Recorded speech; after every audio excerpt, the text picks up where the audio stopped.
स्वागत आहे तुमचं मेगाबिट एज्युकेशनच्या युट्यूब चॅनलवर. सेशनला सुरुवात करूया. आज आपण 2 सप्टेंबरच्या इम्पॉर्टंट न्यूज घेऊया. त्याआधी आपण इम्पॉर्टंट डेज बघून घेऊया. तर कोणते इम्पॉर्टंट डेज आहे? तर 1 सप्टेंबरला असतो ऑब्झर्व करण्यात येतो नॅशनल न्यूट्रिशन वीक म्हणून, आणि 1 सप्टेंबर पासून तर 7 सप्टेंबर पर्यंत नॅशनल न्यूट्रिशन वीक म्हणून हा ऑब्झर्व करण्यात येतो. तर या वर्षीची थीम आहे nutrition diet for everyone. Okay, तर ही आहे 2024 ची थीम नॅशनल न्यूट्रिशन वीकची, आणि हा वीक असतो 1 सप्टेंबर पासून तर 7 सप्टेंबर पर्यंत. ओके, नेक्स्ट आहे 2 सप्टेंबर. 2 सप्टेंबरला वर्ल्ड कोकोनट डे हा ऑब्झर्व करण्यात येतो, आणि या वर्षीची थीम आहे coconut for a circular economy building partnership for maximum value. तर ही आहे 2024 ची या वर्षीची वर्ल्ड कोकोनट डे ची थीम. नेक्स्ट 3 सप्टेंबरला स्काय स्क्रॅपर डे, की स्काय स्क्रॅपर डे हा ऑब्झर्व करण्यात येतो. तर अशी आहे 1 सप्टेंबर पासून तर 3 सप्टेंबर पर्यंतचे डेज, इम्पॉर्टंट डेज. त्यामध्ये 1 सप्टेंबर टू 7 सप्टेंबर म्हणजे हा वीक असतो नॅशनल न्यूट्रिशन वीक म्हणून ऑब्झर्व करण्यात येतो. 2 सप्टेंबरला असतो वर्ल्ड कोकोनट डे, आणि 3 सप्टेंबरला असतो स्काय स्क्रॅपर डे. आता न्यूज कडे वळूया आपण. फर्स्ट न्यूज बघूया.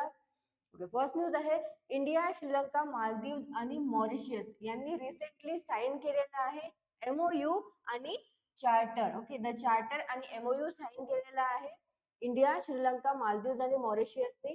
कशा करता? इस्टॅब्लिशमेंट करण्याकरता कोलंबो सिक्युरिटी कॉन्क्लेव्ह सेक्रेटरिएट, आणि कुठे? श्रीलंका इथल्या कोलंबो इथे. तर श्रीलंका इथल्या कोलंबो इथे Colombo security conclave secretariat establish करण्याकरता इंडिया, श्रीलंका, मालदीव आणि मॉरिशियसनी चार्टर आणि MOU साइन केलेला आहे. तर काय आहे बघूया आपण. एम काय आहे, उद्देश काय आहे? तर CSC म्हणजे कोलंबो सिक्युरिटी कॉन्क्लेव्ह यांचा उद्देश आहे ऍड्रेस करणे सिक्युरिटी आणि जे इंडियन ओशन रिजन्स मध्ये जे काही चॅलेंजेस आहे, okay, stability challenges in the Indian ocean region, आणि कशा थ्रू? Regional corporation through. जे पण मेंबर स्टेट्स आहे त्यांच्या रिजनल कॉपरेशन थ्रू जे इंडियन ओशन रिजन आहे तिथे स्टॅबिलिटी चॅलेंजेस करणे आणि ऍड्रेस करणे सिक्युरिटी. तर हा उद्देश आहे हा CSC MOU चा. National security adviser Ajit Doval यांनी इंडियाला रिप्रेझेंट केलेला आहे त्या MOU मध्ये, आणि सोबतच साइन सुद्धा केलेला आहे डॉक्युमेंट्सवर. जे पण रिप्रेझेंटेटिव्ह होते वेगळ्या वेगळ्या कंट्रीजचे, मालदीव, मॉरिशियस आणि श्रीलंकाचे, तर त्यांच्यासोबत ह्या MOU वर साइन केलेला आहे इंडियाकडनं अजित डोवल यांनी. अजित डोवल हे नॅशनल सिक्युरिटी ऍडवायझर आहेत. आता CSC जे आहे ते कशावर काही की फोकस करत आहे? ओके, जे एरियाज आहेत त्यांचे ते कोणत्या एरियाजवर फोकस करत आहे ते बघूया आपण. Marine time security and safety यावर त्यांचा फोकस आहे. Countering terrorism and radicalisation, combating trafficking and transnational organised crime, cyber security and protection of critical infrastructure and technology, आणि humanitarian assistance and disaster relief. तर हे त्यांचे काही की एरियाज आहे ज्याच्यावर फोकस करणार आहेत CSC. Okay, so India, Sri Lanka आणि मालदीव्स आणि मॉरिशियसनी एक MOU साइन केलेला आहे, चार्टर साइन केलेला आहे कोलंबो सिक्युरिटी कॉन्क्लेव्ह सेक्रेटरिएटच्या एस्टॅब्लिशमेंट करण्याकरता श्रीलंका इथल्या कोलंबो मध्ये. नेक्स्ट बघूया न्यूज. नेक्स्ट न्यूज आहे Indian army. Okay, the Indian army यांनी लॉन्च केलेला आहे फर्स्ट फेज प्रोजेक्ट नमनचा. ओके, प्रोजेक्ट नमन आहे त्याचा फर्स्ट फेज जो आहे तो लॉन्च केलेला आहे इंडियन आर्मीने, जो की डेडिकेटेड राहील, जी प्रोव्हाइड करेल सपोर्ट. ओके, प्रोव्हाइड करेल डेडिकेटेड सपोर्ट आणि सर्व्हिसेस कुणाला? जे की डिफेन्स पेन्शनर्स आहे, वेटरन्स आहे आणि त्यांची फॅमिलीज आहे, त्यांना ते सपोर्ट प्रोव्हाइड करणार आहे या नमन प्रोजेक्ट थ्रू. तर chief of army staff general Upendra Dwivedi यांनी एम्फसाइज केलेला आहे importance of project in ensuring that veterans आणि त्यांचे जे फॅमिलीज आहे ते सपोर्ट आणि केअर रिसीव्ह करेल जे की ते डिझर्व करतात. फर्स्ट फेज मध्ये जे इम्प्लिमेंटेशन झालेलं आहे, जे करणार आहे ते बघूया. तर 14 common services 14 common services centre जे आहे ते इस्टॅब्लिश करण्यात येणार आहे अक्रॉस की लोकेशन्सवर इंडिया मधल्या. नेक्स्ट जे लोकेशन्स आहे जिथे झालेले आहे ते कोणते कोणते लोकेशन्स आहेत? न्यू दिल्ली, जलंधर, लेह, देहरादून, लखनऊ, जोधपूर, बेंगालुरु, गोरखपूर, झांसी, सिकंदराबाद, सोगोर, गुंटूर, अहमदाबाद आणि बँगलोर. तर हे लोकेशन्स आहे. या लोकेशन्सवर इंडिया मधल्या काही लोकेशन्स आहे हे याच्यावर 14 कॉमन सर्व्हिस सेंटर जे आहे ते इस्टॅब्लिश करण्यात आलेले आहे फर्स्ट फेज मध्ये, फर्स्ट फेजच्या इम्प्लिमेंटेशन मध्ये. फ्युचर एक्सपान्शन काय आहे त्यांचं, किती सेंटर्स आणखी ते इस्टॅब्लिश करणार आहेत, तर या प्रोजेक्टचा उद्देश आहे इस्टॅब्लिश करणे approximately 200 centres across country next 2 to 3 years मध्ये. ओके, सो हे जो इंडियन आर्मी लॉन्च केलेला आहे प्रोजेक्ट नमन, तर त्यामध्ये ते सपोर्ट करेल वेटरन्स आणि त्याचे जे फॅमिलीज आहेत, जे डिफेन्स पेन्शनर्स आहे त्यांना सपोर्ट आणि केअर प्रोव्हाइड करणार आहेत ते. नेक्स्ट बघूया news. Prime minister Narendra Modi यांनी फाउंडेशन स्टोन लेट केलेला आहे वाधवान पोर्ट. ओके, जे की पालघर, महाराष्ट्राच्या पालघर डिस्ट्रिक्ट मध्ये आहे. वाधवान पोर्टचं फाउंडेशन स्टोन लेट केलेलं आहे प्राईम मिनिस्टर नरेंद्र मोदी यांनी. त्यांनी आणखी इनॉग्रेट केलेलं आहे वेरियस फिशरीज प्रोजेक्ट आणि त्यांनी डिस्ट्रीब्यूट सुद्धा केलेले आहे ट्रान्सपॉन्डर्स आणि किसान क्रेडिट कार्ड फिशरमॅन्सला. ओके, तो नरेंद्र मोदी यांनी इनॉग्रेट केलेला आहे. फिशरीजचे वेरियस प्रोजेक्ट सुद्धा त्यांनी डिस्ट्रीब्यूट केलेले आहे किसान क्रेडिट कार्ड फिशरमॅन्सला. तर प्रोजेक्टची कॉस्ट किती आहे आता बघून घेऊया आपण. जे की त्यांनी वाधवान पोर्ट जी आहे तर याचा जो फाउंडेशन स्टोन लेट केलेला आहे प्राईम मिनिस्टर नरेंद्र मोदींनी, तर त्याच्या प्रोजेक्ट बद्दल बघून घेऊया आपण किती कॉस्ट लागलेली आहे, किती कॉस्ट एस्टिमेट आहे त्याचा. सो प्रोजेक्टची कॉस्ट आहे द वाधवान पोर्टची प्रोजेक्ट हे estimated to cost approximately 76,000 crore. Okay, 76,000 crore ही अप्रॉक्सिमेटली कॉस्ट आहे, त्याची एस्टिमेटेड कॉस्ट आहे. ऑब्जेक्टिव्ह आहे इस्टॅब्लिश करणे एक world class maritime gateway, ज्याने की एनहान्स होईल ट्रेड आणि इकॉनॉमिक ग्रोथ. ट्रेड आणि इकॉनॉमिक ग्रोथ सुद्धा काय होईल त्याच्यामुळे एनहान्स होणार आहे. जो की गेटवे आहे, एक गेटवे मरीन टाइम गेटवे ते तयार करणार आहे त्याच्या थ्रू वर्ल्ड क्लास एस्टॅब्लिश मध्ये. हा त्यांचा ऑब्जेक्टिव्ह आहे. आणि by accommodating large containers vessel and ultra large cargo ships. Okay, so हे आहे त्यांचा ऑब्जेक्टिव्ह. लोकेशन कोणतं आहे? वाधवान पोर्ट हे सिच्युएटेड आहे नियर धानू टाउनच्या. ओके, जे महाराष्ट्र मधलं पालघर डिस्ट्रिक्ट आहे तिथलं जे धानू टाउन आहे तिथे ते लोकेटेड आहे वाधवान पोर्ट.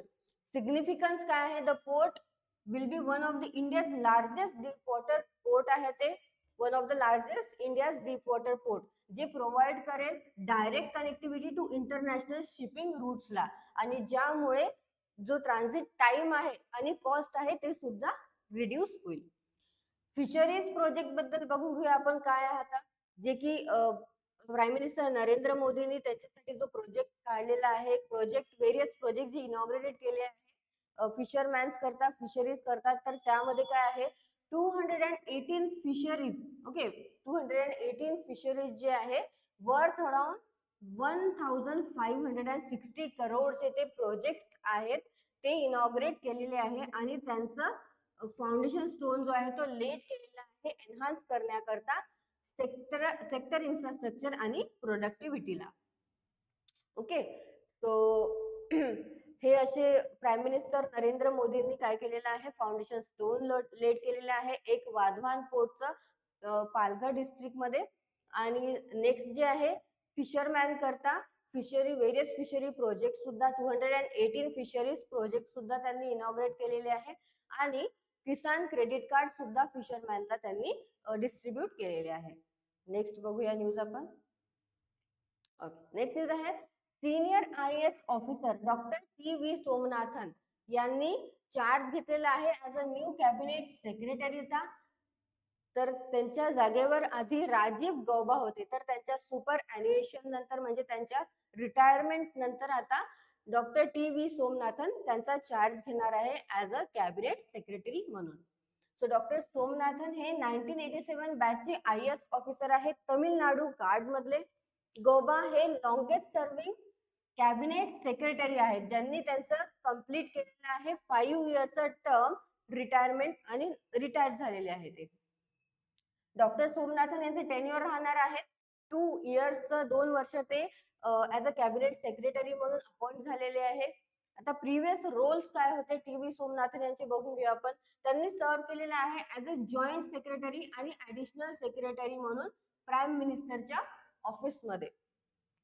त्यांनी आणखी joint secretary in ministry of corporate affairs मध्ये सर्व केलेला आहे. 1996 मध्ये त्यांनी वर्ल्ड बँक सुद्धा जॉईन केलेला होता वॉशिंग्टन मध्ये. Okay, through the young professional program and त्यांनी वर्क केलेला आहे ऍज अ फायनान्शियल इकॉनॉमिस्ट म्हणून for East Asia and Pacific region मध्ये. ते आणखी अपॉइंट झालेले होते manager of budget policy group मध्ये आणि नंतर मग one of the bank's youngest sector manager सुद्धा ते अपॉइंट झालेले होते. तर 2011 पासून तर 2015 मध्ये त्यांनी वर्ल्ड बँकचे डायरेक्टर म्हणून सुद्धा सर्व्हिस दिलेली आहे. इमिजिएट पास्ट पोझिशन कोणती आहे त्यांची, तर कॅबिनेट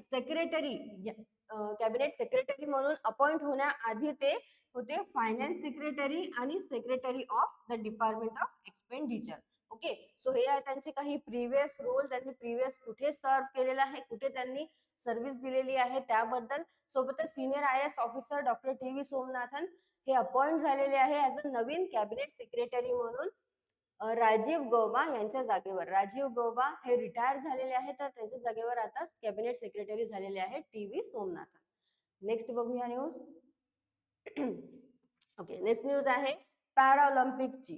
तर यामध्ये पॅराऑलिम्पिक गेम्स मध्ये जे की पॅरिस मध्ये चालू आहे, त्यामध्ये इंडियाने क्लिंच केलेले आहे टोटल 4 मेडल्स.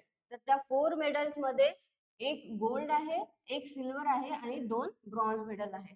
तर कोणी गोल्ड मेडल मिळवलेलं आहे, जिंकलेलं आहे, कोणी सिल्वर आणि कोणी ब्रॉन्झ, ते आपण सविस्तरपणे बघूया. तो जे गेम आहे ते ऑर्गनाइज केला आहे इंटरनॅशनल पॅराऑलिम्पिक कमिटीने आणि पॅरिस 2024 ऑर्गनायझिंग कमिटीने. तर या 2 कमिटीने हे गेम ऑर्गनाइज केलेले आहे. हिस्टोरिक सिग्निफिकन्स काय आहे याचा, तर जे आता पॅराऑलिम्पिक गेम्स जो होस्ट केलेला आहे पॅरिसने, तर हा सेकंड टाइम आहे. फर्स्ट जो झालेला होता तो 1964 मध्ये झालेला होता पॅराऑलिम्पिक गेम्स पॅरिस मध्ये, आणि हा सेकंड टाइम आहे 2024 मध्ये जो की पॅराऑलिम्पिक गेम्स पॅरिस होस्ट करत आहे. गोल्ड मेडल कोणी जिंकलेला आहे, तर अवनी लेखरा यांनी गोल्ड मेडल जिंकलेला आहे women's 10 metre air rifle competition मध्ये. तर त्यांनी एक नवीन रेकॉर्ड सुद्धा सेट केलेला आहे, पॅराऑलिम्पिक रेकॉर्ड. त्याचा स्कोर आहे 249.7. ओके, सो तर हा त्यांचा न्यू रेकॉर्ड आहे. त्यांनी त्यांचा प्रिव्हियस रेकॉर्ड जो आहे, जो टोकियो पॅराऑलिम्पिक मध्ये घेतलेला होता, त्याला त्यांनी सरपास केलेला आहे. त्यांचा प्रिव्हियस रेकॉर्ड होता 249.6 आणि आता आहे 249.7. ओके, तर हे आहे अवनी लेखरा बद्दल, ज्यांनी की 2024च्या पॅराऑलिम्पिक मध्ये गोल्ड मेडल जिंकलेला आहे. नेक्स्ट आता ब्रॉन्झ मेडलिस्ट कोण आहे, तर अवनी लेखरा यांनी ब्रॉन्झ मेडल सुद्धा जिंकलेला आहे सेम इव्हेंट मध्ये. नेक्स्ट मोना अग्रवाल यांनी फर्स्ट मेडल त्यांचं आणलेलं आहे इंडिया करता, first medal for India in Paris Paralympic मध्ये, आणि जे की आहे ब्रॉन्झ, आणि जे कशात आहे women's 10 metre air rifle competition मध्ये. तर हा त्यांचा काय होता, making a debut in the game. So हे आहे गोल्ड मेडलिस्ट आणि ब्रॉन्झ मेडलिस्ट यांचे नाव. एक आहे अवनी लेखरा ज्यांनी गोल्ड मेडल जिंकलेला आहे पॅरिस पॅराऑलिम्पिक मध्ये, आणि ब्रॉन्झ मेडल जिंकलेला आहे मोना अग्रवाल, आणि अवनी लेखराने सुद्धा ब्रॉन्झ मेडल हे जिंकलेलं आहे. ओके, क्वेश्चन्स बघून घेऊया आपण. त्याआधी डेज बघून घेऊया. सो 1 सप्टेंबर ला national nutrition week. Okay, 1 September to 7 September हा नॅशनल न्यूट्रिशन वीक म्हणून सेलिब्रेट करण्यात येतो, ऑब्झर्व करण्यात येतो, आणि थीम आहे न्यूट्रिशनस डाएट्स फॉर एव्हरीवन. 2 सप्टेंबरला असतो वर्ल्ड कोकोनट डे, आणि 3 सप्टेंबरला असतो स्काय स्क्रॅपर डे. नेक्स्ट आता क्वेश्चन्स बघूया.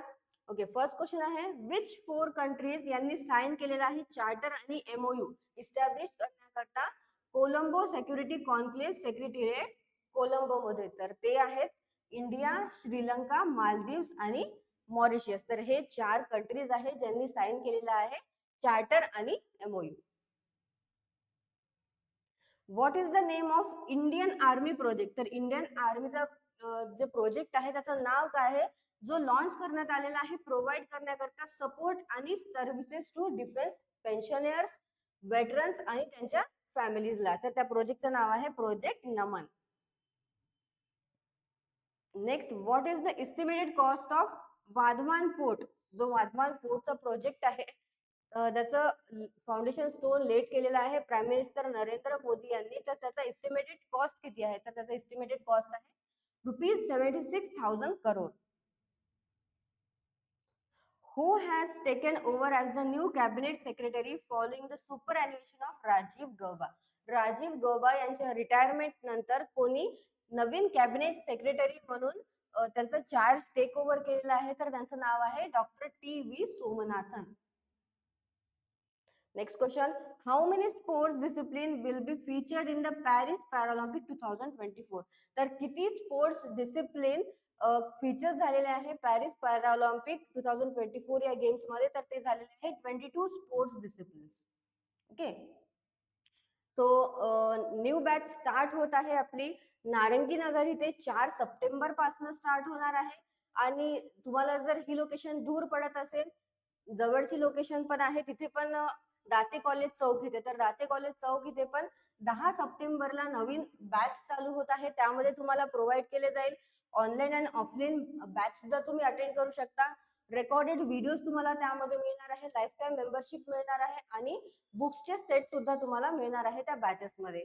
सो नारंगी नगर इथली बॅच 4 सप्टेंबर पासून स्टार्ट होणार आहे आणि दाते कॉलेज चौक इथली बॅच 10 सप्टेंबर पासून स्टार्ट होणार आहे. जी पण लोकेशन तुम्हाला जवळ पडेल तिथे तुम्ही बॅच जॉईन करू शकता, अटेंड करू शकता. सो तुम्हाला आजचं सेशन आवडलं असेल तर सेशनला लाईक करा, चॅनलला सबस्क्राईब करा, सोबतच टेलिग्राम आणि इंस्टाग्रामला जॉईन करा. लिंक ही डिस्क्रिप्शन बॉक्स मध्ये दिलेली आहे. आणि आजच्या न्यूजचं तुम्हाला PDF हवी असेल तर त्याची पण लिंक डिस्क्रिप्शन बॉक्स मध्ये दिलेली आहे.